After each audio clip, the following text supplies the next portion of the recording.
Good morning student. Atomic structure में आज हम पढ़ेंगे बोर एटॉमिक मॉडल। देखो, बोर के एटॉमिक मॉडल को समझने से पहले हमें जो जो डेवलपमेंट हुए थे उनको हमने अच्छे से समझा, जैसे कि ड्यूअल नेचर होता है किसी भी पर्टिकुलर रेडिएशन का, वो हमने देखा। उसके अलावा स्पेक्ट्रम क्या होते हैं, कैसे बनते हैं, क्या एब्जॉर्प्शन स्पेक्ट्रा है, क्या इमिशन स्पेक्ट्रा है, वो सब हम समझ कर आए।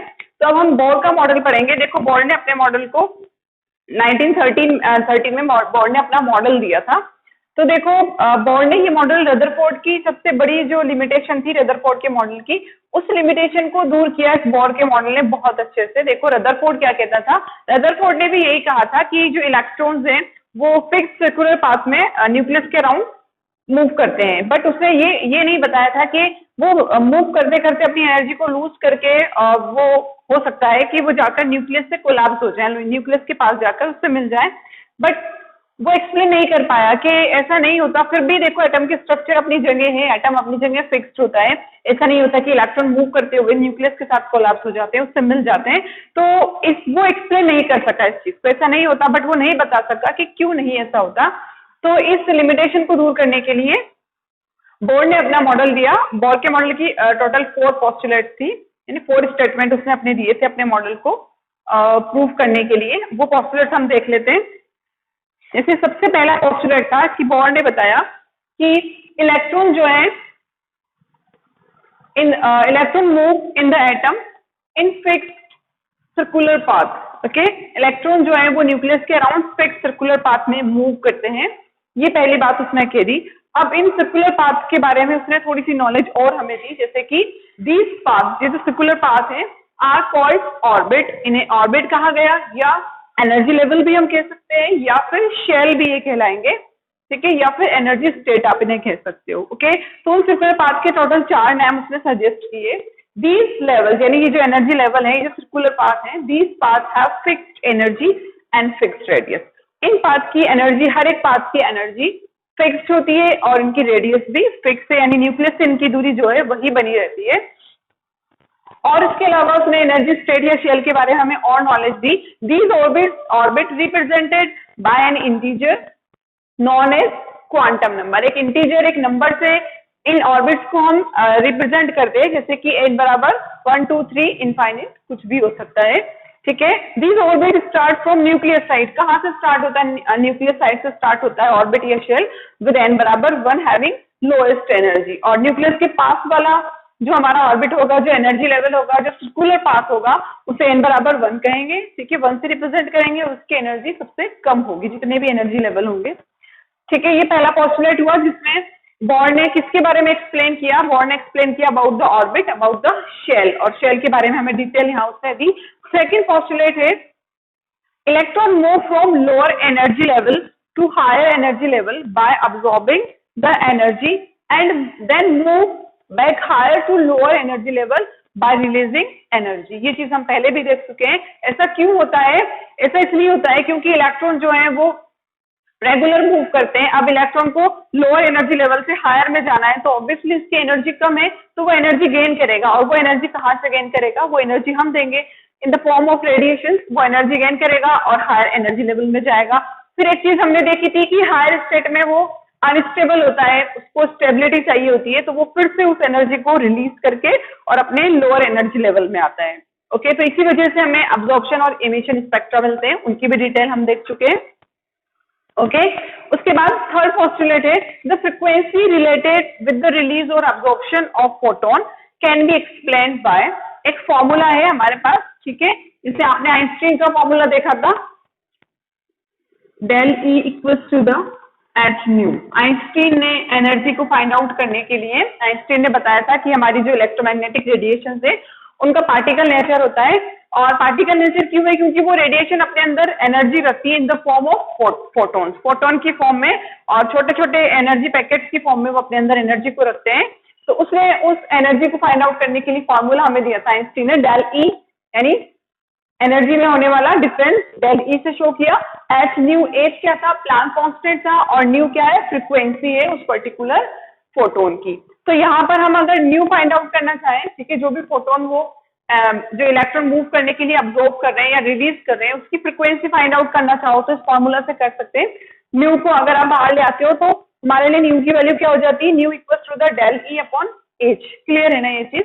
और डेल ई क्या है, E2 माइनस E1, यानी कि दोनों एनर्जी लेवल, जिन एनर्जी लेवल के बीच में ट्रांजिशन हो रहा है, यानी लोअर से हायर में जा रहा है या हायर से लोअर में आ रहा है, तो दो एनर्जी लेवल है जिनके बीच में एनर्जी का ट्रांसफर हो रहा है, तो उन दोनों एनर्जी लेवल की एनर्जी का डिफरेंस है डेल ई से शो किया है। क्लियर। एच क्या है, प्लैंक कांस्टेंट है। तो E1 यहाँ पर एनर्जी ऑफ लोअर ऑर्बिट या लोअर एनर्जी लेवल, और E2 क्या है, energy of higher energy level. ठीक है, हायर एनर्जी लेवल में से आप लोअर की एनर्जी माइनस कर दो, वो डेल ई के इक्वल हो जाएगा। तो ये थर्ड पोस्टुलेट था। फोर्थ पोस्टुलेट हम नोट डाउन करते हैं, एक बार इसे आप नोट करो फिर आगे बढ़ते हैं हम।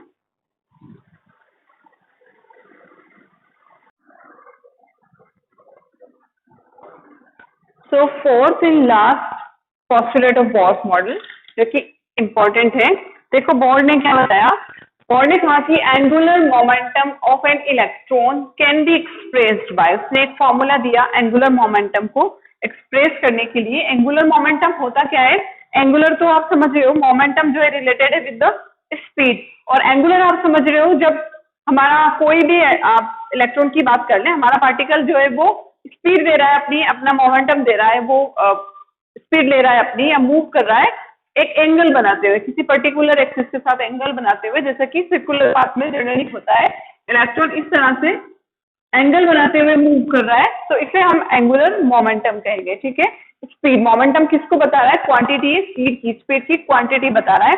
तो एंगुलर मोमेंटम इस फॉर्मूला से एक्सप्रेस करना हमें बताया बोर्ड ने, m v r equal to the n h upon 2 pi, जहां पर एम क्या है, मास ऑफ इलेक्ट्रॉन, वी क्या होगा, वेलोसिटी ऑफ इलेक्ट्रॉन, आर जो है वो रेडियस होगा पर्टिकुलर एनर्जी लेवल का, और एन जो है वो ऑर्बिट का नंबर है कि कौन से एनर्जी लेवल में या कौन से ऑर्बिट में हमारा इलेक्ट्रॉन है। एच यहाँ पर प्लैंक कांस्टेंट है जिसकी वैल्यू फिक्स्ड है, आप जानते हो 6.636 इंटू 10⁻⁻34 जूल, और इसके अलावा एन हो ही गया हमारा, ठीक है, एनर्जी लेवल है। तो इस फॉर्मूला के थ्रू उसने बताया कि आप एंगुलर मोमेंटम कैलकुलेट कर सकते हो।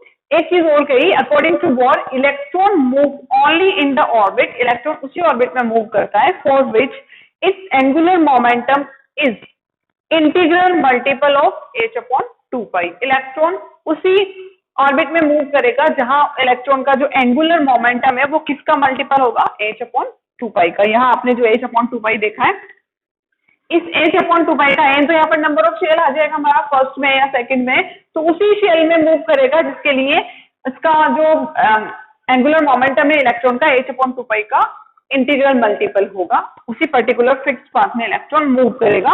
That's why only certain fixed orbit are allowed. यही रीजन है कि कुछ सर्टेन फिक्स्ड ऑर्बिट ही अलाउड होते हैं पर्टिकुलर इलेक्ट्रॉन के मूवमेंट के लिए।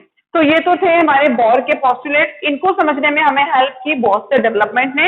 इस बीच में बहुत से डेवलपमेंट हुए, क्यों इलेक्ट्रॉन एनर्जी एब्जॉर्ब करता है, कैसे वो लूज करके नीचे आता है लोअर एनर्जी लेवल में, ये सारी चीजें हमने स्पेक्ट्रम से समझी, इन्हें हमने प्रूफ भी किया, ये सब चीजें सही थी, और यही सब बोर्ड ने अपने पोस्टुलेट में दी। तो बोर्ड ने टोटल 4 पोस्टुलेट दिए जिससे उसने हमें एटॉमिक मॉडल को मॉडर्न टेक्निक से समझने में हेल्प की है। बट बोर का मॉडल भी जो है वो कुछ पर्टिकुलर पॉइंट्स थे जिन्हें समझाने में अनसक्सेसफुल रहा। बोर के मॉडल की भी कुछ लिमिटेशंस थी। सबसे पहली लिमिटेशन तो क्या होगी कि बोर का जो मॉडल है ओनली उन्हीं एलिमेंट्स के लिए सही साबित होता है या सही प्रूफ होता है जिनके पास नंबर ऑफ इलेक्ट्रॉन 1 था, जैसे कि हाइड्रोजन के पास एक ही इलेक्ट्रॉन होता है, और उसके अलावा आप देखोगे कि कुछ पर्टिकुलर आयन्स है, हाइड्रोजन के बाद हीलियम है, ठीक है, हीलियम का He+, वैसे तो हीलियम के पास कितने इलेक्ट्रॉन्स होते हैं, 2 इलेक्ट्रॉन होते हैं। तो सिर्फ हीलियम के लिए अगर आप बोर का मॉडल अप्लाई करो तो वो सक्सेसफुल नहीं रहेगा, बट हीलियम का आप आयन बना दो, हीलियम में से एक इलेक्ट्रॉन निकाल दो, He+ आयन बना दो, ठीक है। तो उसके लिए अगर आप बोर का मॉडल अप्लाई करते हो तो सही प्रूफ होगा, क्योंकि बोर से सिंगल इलेक्ट्रॉन वाले एलिमेंट्स पर ही बोर का मॉडल एप्लीकेबल था। फिर उसके बाद देखो बोर ने बहुत पोस्टुलेट दी, ये यहाँ पर उसने जो अपने एनर्जी लेवल एक्सप्लेन किए, उन एनर्जी लेवल की रेडियस और पर्टिकुलर एनर्जी लेवल की एनर्जी फाइंड आउट करने के लिए कुछ फॉर्मूला हमें दिए हैं। ये फॉर्मूला हमें हेल्प करेंगे आगे न्यूमेरिकल्स को करने में, तो उन फॉर्मूला को भी देख लेते हैं। According to Bohr, radius of energy level, कोई भी एनर्जी लेवल है, रेडियस कैसे फाइंड आउट करोगे। मान लो ये एटम है हमारा, ये न्यूक्लियस है, न्यूक्लियस के पास वाला एनर्जी लेवल, ठीक है। तो न्यूक्लियस से इसकी कितनी दूरी है वो इसकी रेडियस होगी, ठीक है।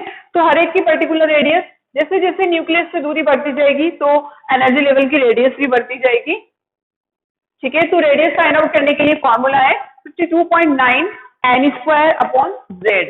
एन क्या है, नंबर ऑफ शेल है, और जेड क्या है यहाँ पर एटॉमिक नंबर है, किस एटम के लिए आप ये बात कर रहे हो, क्लियर। जैसे हाइड्रोजन के लिए बात कर रहे हो तो 1 होगा एटॉमिक नंबर, आपने He प्लस के लिए बात की, हीलियम एटॉमिक नंबर कितना होता है उसका 2 होता है, तो यहाँ पर 2 आएगा, ओके। पीएम यानी पिकोमीटर, पिकोमीटर भी लेंथ की ही यूनिट है, ध्यान रखना, ठीक है। जब आप छोटी से छोटी लेंथ को मेजर करते हो तो आप जनरली छोटी यूनिट जो है वो फाइंड आउट करते हो, नैनोमीटर, पिकोमीटर। तो पिकोमीटर में हमने फाइंड आउट किया, पिकोमीटर का वैल्यू क्या होता है जनरली 1 पीएम यानी 1 पिकोमीटर इक्वल होता है 10⁻⁻12 मीटर के, क्लियर। इसके बाद एनर्जी फाइंड आउट करना है हमें किसी पर्टिकुलर एनर्जी लेवल की, तो भी बॉर्ड ने अपना फॉर्मूला दिया। एनर्जी के लिए फॉर्मूला है -2.18 into 10⁻18 Z square upon n square. Joule में यहाँ पर एनर्जी हमें अपनी रिप्रेजेंट करनी है, तो जेड यहाँ पर वही चीज है, जेड क्या है यहाँ पर एटॉमिक नंबर है, एन यहाँ पर एनर्जी लेवल है कि कौन सा एनर्जी लेवल में प्रेजेंट है हमारा पर्टिकुलर इलेक्ट्रॉन, और इस तरह आप एनर्जी फाइंड आउट कर सकते हो किसी भी पर्टिकुलर इलेक्ट्रॉन की जो किस एनर्जी लेवल में प्रेजेंट हो, ठीक है। यहाँ एक चीज ध्यान में रखना, ये जो वैल्यू दी है 2.18 इंटू 10⁻18 ये भी रिडबर्ग कांस्टेंट है, ये वही रिडबर्ग कांस्टेंट है जिसकी वैल्यू आपने 109677 आपने पढ़ी थी हाइड्रोजन स्पेक्ट्रम के केस में, वो आपको सेंटीमीटर इनवर्स में था वो रिडबर्ग कांस्टेंट का वैल्यू, और ये जूल में है रिडबर्ग कांस्टेंट का वैल्यू। इनमें कंपैरिजन भी हम नेक्स्ट वीडियो में देखेंगे कि रिडबर्ग कांस्टेंट कैसे कंपेयर करके कैसे इसकी पर्टिकुलर यूनिट्स कंपेयर की जाती हैं। तो ये तो था हमारा बॉर मॉडल, उसके पोस्टुलेट, और बॉर्ड ने कैसे एनर्जी फाइंड आउट करना सिखाया हमें पर्टिकुलर एनर्जी लेवल की, और कैसे हम रेडियस फाइंड आउट कर सकते हैं। इन पर बेस्ड कुछ क्वेश्चंस हैं एनर्जी के लिए और रेडियस फाइंड आउट करने के लिए, वो भी हम करेंगे। तब तक आप इसे नोट डाउन करो। Thanks for watching.